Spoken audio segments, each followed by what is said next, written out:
میں سارا شگفتہ۔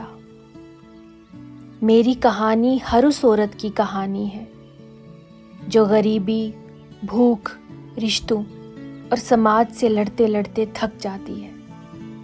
وہی سماج اور رشتے جو اس کے تحفظ کے لیے ہونے چاہیے، وہی اس کی روح تک کو نوچ نوچ کر کھا جاتے ہیں۔ وہ گھر جہاں وہ سکون اور محبت کی طلبگار ہوتی ہے، وہیں اسے ایک ذہنی مریض بنا دیا جاتا ہے۔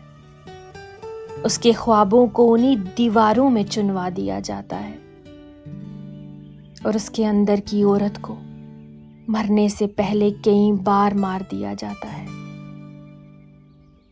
اس کی زندگی ٹرین کے دو مقاموں کے بیچ دوڑتی رہتی ہے، ایک طرف سماج کی للکار اور دوسری طرف گھر کی مار۔ پھر ایک دن وہ تھک ہار کر اسی ٹرین کے سامنے کود کر اپنی جان دے دیتی ہے۔